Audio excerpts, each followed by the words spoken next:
I'm Fred Wilkinson, Chief Editor of the National Provisioner. Today I'm talking to Sean Wheaton. He is the Vice President of Culinary Services for Cuisine Solutions Incorporated. Today we're going to be talking about new product innovations for food service.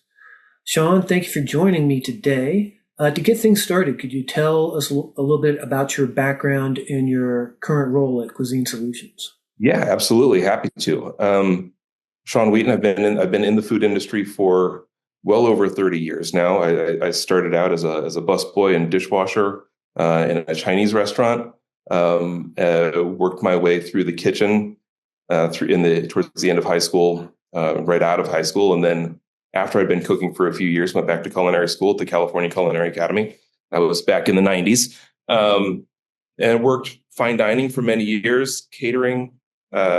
Helped open up restaurants for Jose Andres for about 10 years. And then I've been here at Cuisine for coming up on 8 years. 8 years, and I got 2 more months before I hit my 8-year anniversary. And I have done all sorts of projects with Cuisine, from some of our international projects. We were going to be part of the World's Fair 2020 in Dubai. Obviously, the pandemic kind of put some of those plans off to the side. But it's been a fun journey of learning and exploration, and a very different way of looking at food than traditional fine dining restaurants. Coming into this manufacturing side and seeing what it's capable of doing. One of the dreams in fine dining, it's about precision. It's about being able to replicate things over and over again, and that's what a lot of fine dining chefs rely on sous vide for. So to see it used at scale, for restaurants, not just all around the country, but all around the world, has been a pretty incredible journey. And currently I run a team of 8 chefs who do some product development, but a lot of what we do is trade shows, is customer facing, is going and explaining what our product is, how to use it, how best for chefs to be able to treat our product more as an ingredient. We have several different areas of the business, from traditional food service restaurants,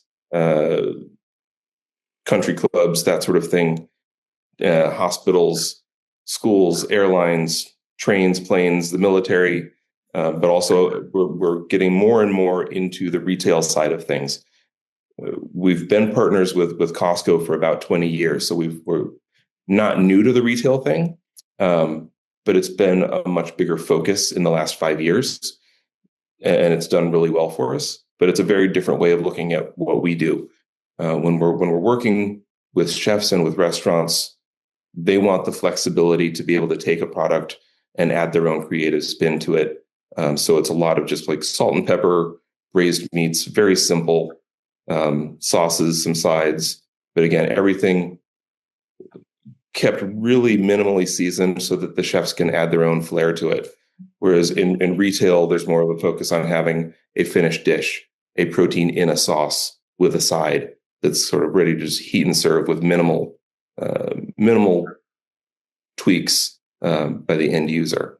So it's been a fun journey to kind of think more about what people want on the retail side, and not just rely on what we've been doing for 30 years as Cuisine Solutions. Yeah, very interesting. Long-winded answer.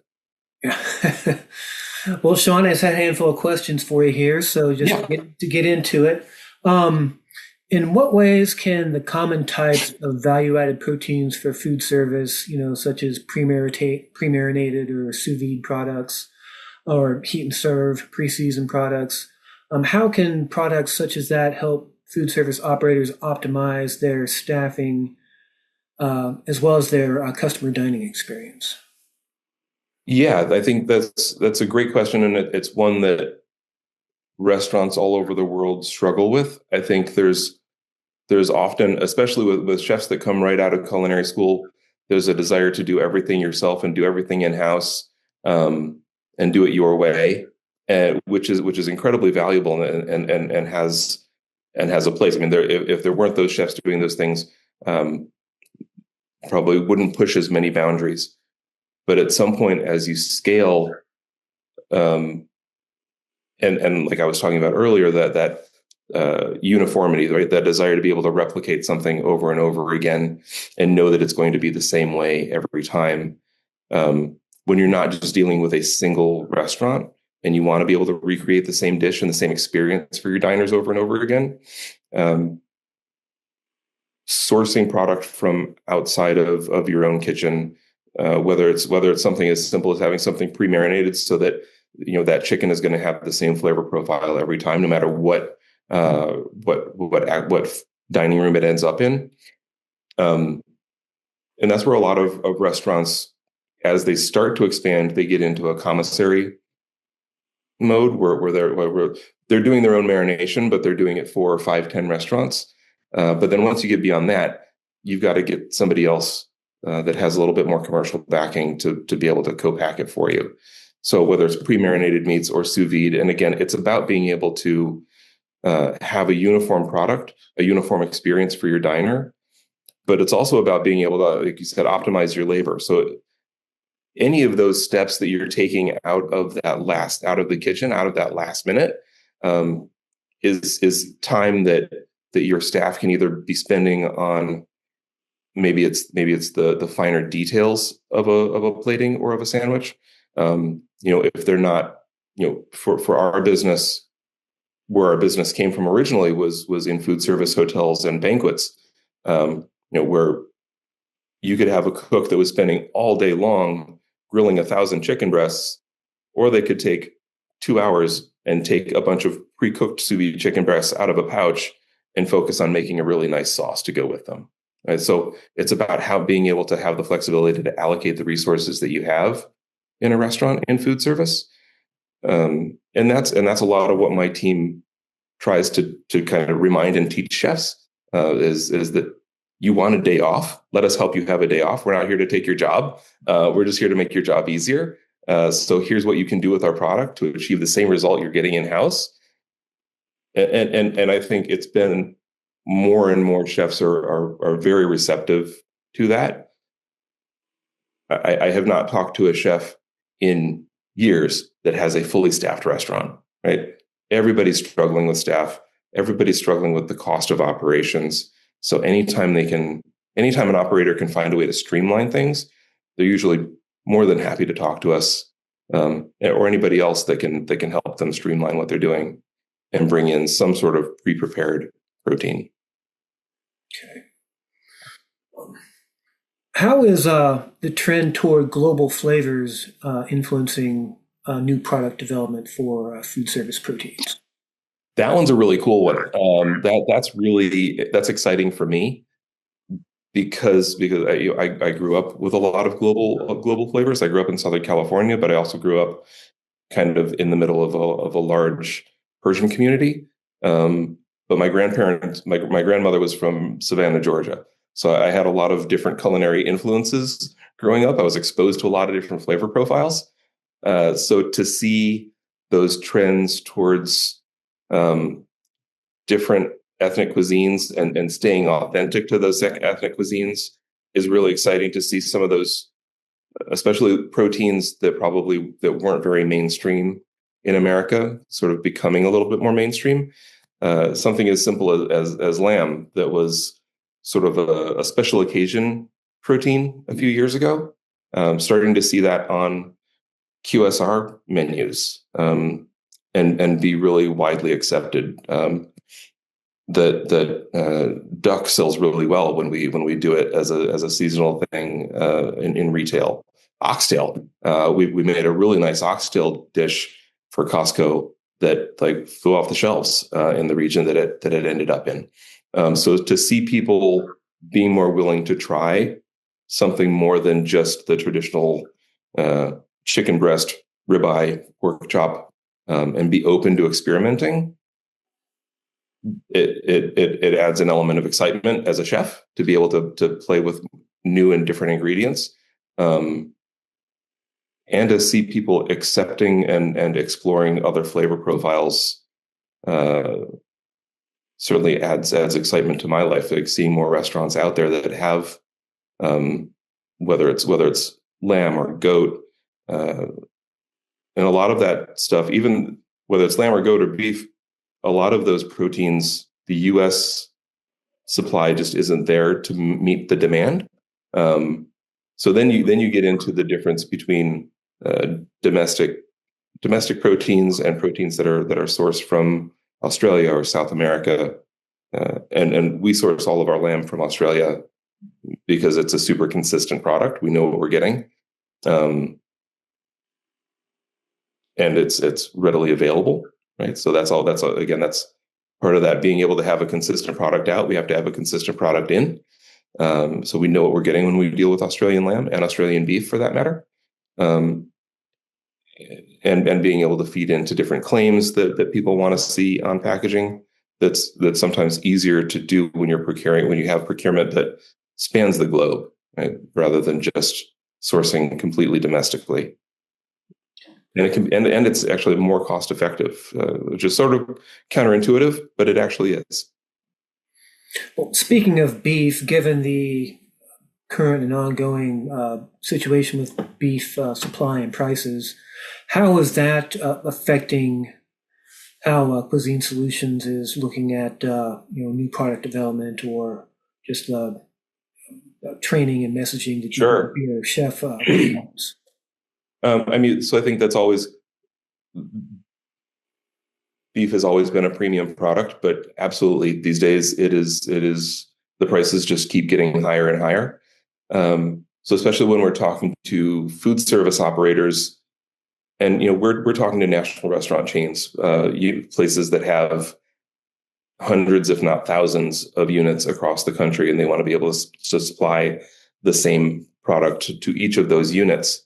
So in order for us to meet that demand, we need to be able to source globally. One of the good things about doing sous vide, we did an experiment a couple of years ago. I'm going to take a little side trip here. We did an experiment a couple of years ago with our procurement team, and we had them order, I think it was tri-tip. We had them order tri-tip from all of the different places that they could source tri-tip for us, and we cooked them all from, it was like 15, 20 different countries that they sourced from, and we cooked them all the exact same time and temperature, and we got 15, 20 very different results coming out of the tank, because even though it's the same, it's all a cow, and it was all cooked the same time and temperature. How those animals were raised, what their diet was, what their exercise level was, all that affects what the protein is going to look like in the end and how it's going to react. And we had to show that to our procurement team so that we could sort of get them to understand that when they switch to a supplier, and they may have to do that because of supply and demand, that's okay. But we need to know about that from an operations standpoint so that we can change our cooking parameters so that we're giving our customers, our partners, the same product. That we can't, a tri-tip from Argentina does not react the same as a tri-tip from Australia. But that's one of the reasons that we source so heavily from Australia, is that they have the space to raise the cattle and lamb in the volumes that we need. For the most part, some stuff we still source from South America. We do, and we source domestically as well. But we try to, as much as we can, for product A, for client A, source the same product all the way through all the time. So it's very clear that it's going to be a consistent product. But there's also a lot of development around looking at secondary cuts, looking at cuts that aren't as popular or aren't as well known. And using the technology that we have in sous vide to be able to replicate, using what could be a really tough cut of meat, but cooking it at a low and slow temperature, we can still get something that's tender and keeps a medium rare color. And that's one of our signature dishes is a 72-hour short rib that was cooked at very low temperature for 3 whole days. So you end up with something that's super tender, cuts with a butter knife, eats like a filet mignon, but it has all that flavor and unctuousness of a short rib. So when we're looking at other parts of the cow that are traditionally a little tougher, that would be a that would traditionally be a braised fall apart cut of beef, we can cook those in a way that they can still be sliced, have a little bit of pink in them, and then lend themselves to a sandwich build. Right? They still eat more like a roast beef than they would a top blade, for instance. Right? We can just because of the way we can control the time and temperature.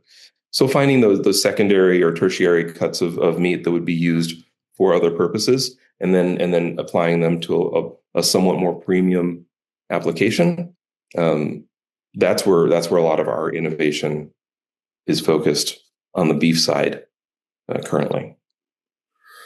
I guess I kind of have to ask, how is the GLP-1 effect influencing what you guys are doing these days? That's another good one, because it is there is that definitely an increased demand for protein. Right? You see protein levels advertised on everything these days. Everybody wants to make sure that they're getting, whether they're on GLP-1s or not, they want to know that they're taking in enough protein. And there is a desire for natural proteins. So beef, chicken, fish, whatever it is, there's the people in the last couple of years, there has not been, there's still definitely a demand for vegetarian and plant-based proteins, but it's never really matured. It's never really gotten to as broad a scope, I think, as the industry had hoped. The plant-based industry, plant-based side of things. People want more meat, and they're eating it in smaller portions. Looking at it in terms of overall volume, we are selling and getting demand for more meat. For food service, it doesn't change how we operate because we're selling them in bulk packs. But in retail, people want smaller portions, so we're not selling a 12-ounce steak anymore. People want something that is going to be 3, 4, 6 ounces. So, but that's where we can sell sliced beef that can come in a 1-pound pouch, and then people can portion it as they see fit. It's not a whole steak.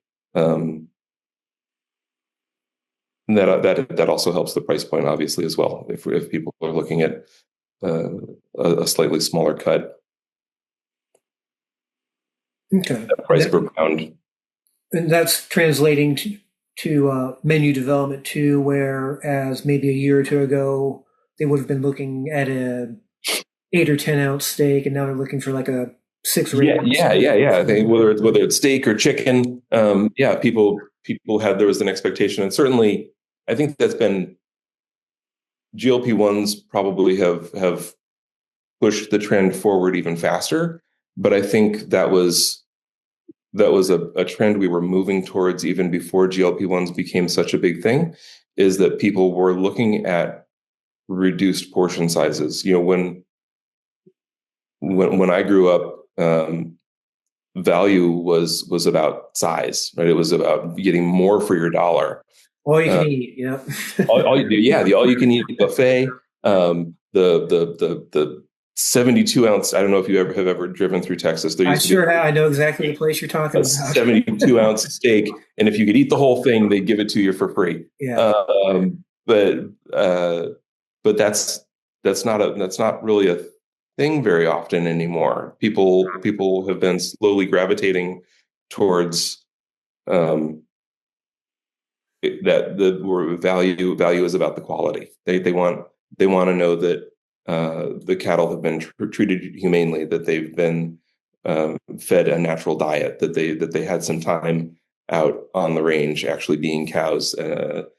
They same with chickens, right? It's a organic, all natural, pasture raised. People want to see all those claims on the protein packaging.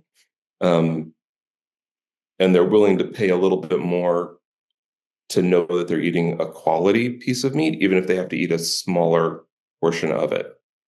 And I think that we've seen that translated across all different protein platforms, that people, whether it's because of the GLP-1s or because they want something higher quality, they're willing to pay more for a smaller portion, and then make up the bulk with vegetables if they need more food, right? And they're also eating more often, right? People are getting into more. There's more of a trend towards snacking, and it's not just the three squares a day. People eat those three meals, but then they have a mid-morning snack and they have an afternoon snack. So we also do a lot in that space of providing protein snacks for those sort of in between meals for those later day part. Yeah, I thought it was interesting along those lines. Chipotle recently came out with their little snack cups Yeah, of their chicken or beef, their meats basically, and it's yeah, just the cup, just the meat, and just it's a like, cup of meat. yeah. Yeah, So definitely a trend out there. and same in the grocery store. You see where it's a similar thing. It's just a 3 ounce pouch of cooked protein that you can grab as a little protein snack during the day. Um, we obviously do a lot of work with Starbucks as well, right? Where with the egg bites, um, and those were originally developed as a breakfast item, but they sell all day long. There's not like a there's the discrepancy between how many they sell in the morning and how many they sell in the afternoon is not nearly as big as we would have thought it would be. Right? They are an all day snack, especially as we start putting out other flavors where people are like the truffle and brie ones that are in the market now, or other. We have a bunch of other seasonal LTOs that we're working on with them that aren't. Bacon and cheese egg bite is a pretty traditional breakfast flavor, but we did a turkey Italian sausage sort of pizza flavor. That's definitely sort of an afternoon snack flavor profile. So as we're looking at seasonal offerings, we're leaning into more savory, later in the day part flavor profiles to meet demand. Well, Sean, I had one more question for you. You mentioned briefly about plant-based meat alternatives, and I know that they get a lot of press and a lot of critical acclaim at times. The marketplace, particularly at retail, is kind of well certainly cooled as far as growth in that category. Uh, Kind of for the way forward for that the plant-based meats category, is that going to be more of a they're going to be blended into more traditional animal-based proteins, or what do you see happening on that front? That's I really if I had a crystal ball, um, there's a lot of different possible paths forward, and I see people trying all of them. We have tried and we've worked with and still have some development going on around uh, sort of those blended proteins where it's part half part beef, part mushroom, especially in burger patties and stuff like that, where it's ground meats that are blended with vegetables um, to get some of those functional properties of the vegetable, to stretch out the meat, to get a different flavor profile, whatever it is. Um, Cut back on the cholesterol, on the labeling. There's all sorts of reasons for doing that, and there's some excellent products out there. They do still tend to be fairly niche products, and while there are still while there's still a lot of products out there that are just specifically plant-based proteins, we haven't seen as much demand as we thought we would in the last couple of years, honestly. Um, we have several products in our portfolio in that vegan chili, vegan bolognese, where we use soy proteins in various dishes, and they still sell well, um, but that's not what people are clamoring for. They want to know that they're eating either a piece of meat or a vegetable, and I think where the plant-based thing or vegetarian thing is sort of treating vegetables as a center of plate item, right? Maybe it's having a cauliflower steak or an eggplant as the centerpiece of the meal, and then using that 3 ounces of meat as the garnish, rather than the other way around. Rather than the 2 pound ribeye with a little cup of broccoli on the side. That was when I was growing up. It's you know it's a petite head of cauliflower garnished with some sliced proteins, garnished with a little sliced duck. Right? It's the where the protein is more of the flavor enhancer to the vegetable. That's where I see more of a trend, especially in the flexitarian diet. In the vegetarian diet, there is still absolutely a demand for plant-based protein substitutes, just because it is challenging to get enough protein eating just vegetables and legumes. It's not impossible by any stretch, but it is, as hectic as everybody's life is these days. Having those options out there makes everybody's life easier. I know my wife and stepson rely on having those products in the freezer. They're both vegetarian, so they rely on having those products around the house to match their protein intake needs. Well, Sean, thank you very much. I appreciate it. Yeah, absolutely. My pleasure. Had to talk to you.